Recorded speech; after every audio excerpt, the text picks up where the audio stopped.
मास news हर समय आपके साथ मौजूद है। और भाई बहुत दिल की गहराइयों से ये है, मैं संदीप बाबू जो इसके स्थापना दिवस के रूप में आज आप लोग बुलाकर ये संदेश जो दिए हैं, मैं आपको बता देना चाहता हूँ। ये नौजवान और जो पढ़े लिखे तबके के लोग हैं, बुद्धिजीवी लोग हैं, इसी संदेश, ये संदेश से ही, ऐसे ही संदेश से ही आज आप लोगों ने देखा है बाबा डॉक्टर बाबा भीमराव अम्बेडकर जी का संविधान को प्रधानमंत्री जी ने जो सर पे लगाए, आज यही इसी मानव संसाधन संगठन की ही देन है। विधायक जी, मेरा एक सवाल है आपको। आए दिन पत्रकारों के ऊपर अत्याचार बढ़ता जा रहा है और इस समय आप वर्तमान में विधायक हैं, तो इससे आप क्या कहना चाहते हैं? ये पहली बात मैं आपको भाई मेरे साथ देना चाहता हूँ, पत्रकार मीडिया के साथी, आप ये पत्रकार साथी ने ही ये बहुत दिन तक इस सरकार का उत्पीड़न नहीं चलेगा। अब इस बार ही संदेश जनता ने, नौजवान साथियों ने, भाइयों ने एक संदेश दे दिया है सरकार को कि अब उत्पीड़न ये जनता, किसान, नौजवान, ये बुनकर, दुकानदार नहीं सहने वाला है। इसका संदेश क्षण मात्र अभी 10 दिन पहले ही अपने कोर्ट के माध्यम से, अपने मेहनत के माध्यम से डॉक्टर बाबा भीमराव अम्बेडकर जी का संविधान बचाने के संबंध में एक संदेश सरकार को चेतावनी के रूप में दे दिया है। मैं पत्रकार भाई को स्वस्थ करना चाहता हूँ। 27 आते आते आप देख लीजिएगा, ये लोगों ने आपको पीड़न का छूने की हिम्मत भी नहीं करेंगे। ये मैं स्वस्थ करना चाहता हूँ। और मैं बहुत बहुत धन्यवाद दूंगा। ये है डॉक्टर बाबा भीमराव अम्बेडकर जी, और ये जो संविधान को लेकर ये जो अभी देश में आम जनता, नौजवान, किसान, बुजुर्ग ने एक संदेश सरकार को चेतावनी देने का काम किया है।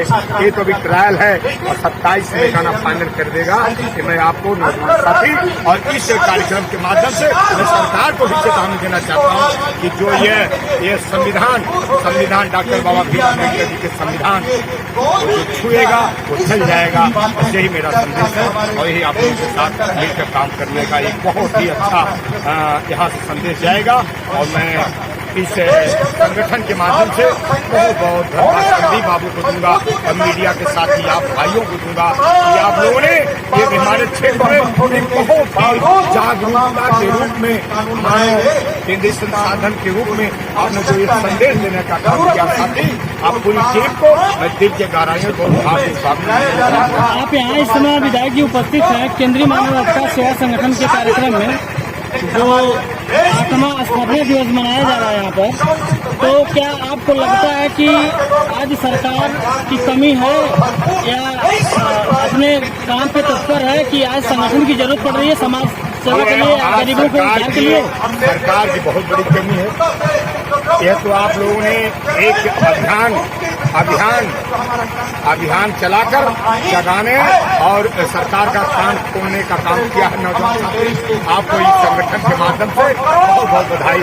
नौजवान साथी, आप संविधान की और पेपर लीक तो आप हो ही रहा देख रहे हैं कि जो भाजपा में जो इनके पार्टी में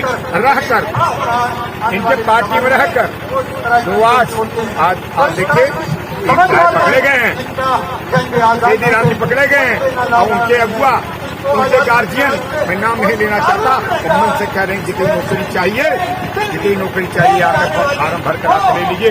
इन लोगों ने ये नौकरी बच्चों को नहीं देना चाहते, नौजवान को नहीं देना चाहते, बेरोजगारी दूर नहीं करना चाहते। ये तो यही लोग तो पेपर वो करके लीक करवा रहे हैं, इन्हीं का काम है। इन्हीं लोगों विधायक जी एक सवाल और विधायक जी की इंडिया क्यों हार गई? एनडीए अगर निकल गई, जीत गई, क्या कारण था कि इंडिया जीतने में असफल हुई? इसका जवाब दे सकते हैं आप? इंडिया गठबंधन, पीडीए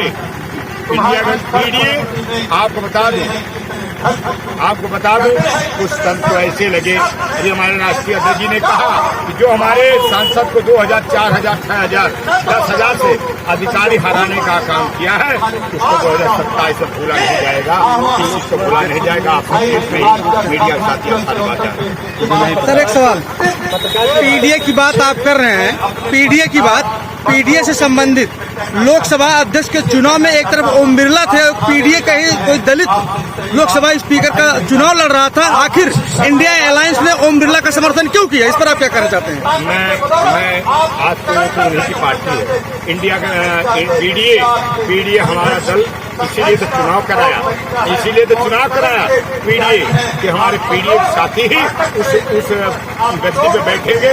मैं राष्ट्रीय अध्यक्ष जी को बहुत बहुत धन्यवाद और राहुल गांधी को बहुत बहुत धन्यवाद दूंगा। ये पीडीए के ही लोग, पीडीए के लोग को बैठाना चाहते हैं कहीं कुर्सी पे, नहीं कहीं न कहीं कारण चूक हुई है, कर रहे हैं समय। अभी आपने संविधान की बात कही, लेकिन उसी संविधान के तहत कुछ पीड़ित शोषितों को हक नहीं मिल पाता, वह अपने न्याय के लिए एफआईआर के लिए जाते हैं थाने पे, लेकिन उनकी एफआईआर नहीं दर्ज किए जाते हैं और वो अमूमन कहीं ना कहीं ऊपर करते हैं या ऊपर उनकी एफआईआर देते हैं। तो उस पर आप क्या कहना चाहेंगे? तो थाने पे सुनवाई नहीं हो रही है। मैं आपको बता देना चाहता हूँ, इसीलिए तो दलित पिछड़े दलित लोगों का जो पीड़न सरकार में हो रहा है, इसी तो पीडीए बनी है और पीडीए काम कर रही है, करेगी और न्याय मिलेगा।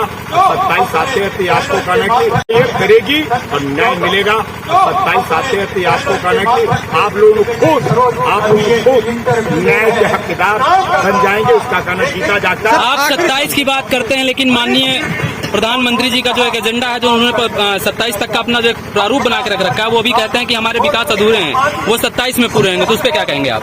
बता दीजिए कि अभी 10 साल हो गया, उनका कब पूरा होगा?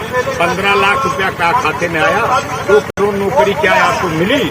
क्या है आपको काम है? ये 400 गैस सिलेंडर मिल रहा था, 1200 हो गया, क्या सब्सिडी आपके खाते में गई? क्या प्रधानमंत्री? आखिरी सवाल आपसे विधायक जी, आखिरी सवाल, जागता उदाहरण आपके सामने। विधायक जी आखिरी सवाल हमारा है, अभी हाल ही में लोकसभा के सामने से जो है गांधी और अंबेडकर की प्रतिमा हटाई गई और आप संविधान बचाने की बात कर रहे हैं, बाबा साहब की प्रतिमा हटाई गई, उस पर आप लोगों ने क्या कर रहे हैं सदन में? अभी सदन में जीता जागता आपको उदाहरण है, पीडीए ने ही उनको चेतावनी दे दिया कि डॉक्टर बाबा भीमराव अम्बेडकर जी के संविधान को आप छेड़ोगे तो चल जाओगे। आप पहुंचते ही पहली बार 10 साल में अम्बेडकर जी का संविधान सर पे नहीं, संविधान तो छोड़े सर, प्रतिमा हटा दी गई, इस पर आप क्या कहेंगे? बाबा साहब की प्रतिमा हटा दी गई, इस पर आप क्या कहेंगे? गांधी की प्रतिमा हटा दी गई, उस पर आप क्या कहेंगे? अच्छा, ये विकास नहीं कर रहे तो यही कर ही रहे हैं, और ये क्या कर रहे हैं बता दीजिए? ये सरकार क्या कर, ये यही तो कर ही रहे हैं। ये दूसरे का फीता काटा हुआ अपना फीता काट रहे हैं, दूसरे की मूर्ति हटा के अपनी मूर्ति और क्या कर रहा है? कोई है? नौजवानों में नौकरी है, महंगाई दूर हुई, किसानों को कहना कि किसान को खाद बीज देना, पानी का दाम मिला, दवाई सस्ती हुई, पढ़ाई सस्ती हुई। ये तो ही अपना फोटो दूसरे फोटो हटा के अपना लगा रहे हैं, इनका यही काम, यही विकास है। एक आम सवाल है, लोग कहते थे कि जो है सरकार तानाशाह है, आप विपक्ष में भी विपक्ष मजबूत है सरकार के साथ, सरकार अपनी मनमानी कर रही या नहीं कर रही, विपक्ष उसमें क्या कर रहा है? आपको नहीं दिखाई चला सदन में कहना कि पहले का कैसे सदन लोकसभा का चल रहा था? आपको मीडिया का साथी भाई हो, आपको नहीं पता चल रहा है कि कहना इस बार सदन कैसे चल रहा है? आपको खुद पता चल रहा हो, चलेगा आगे। धन्यवाद विधायक।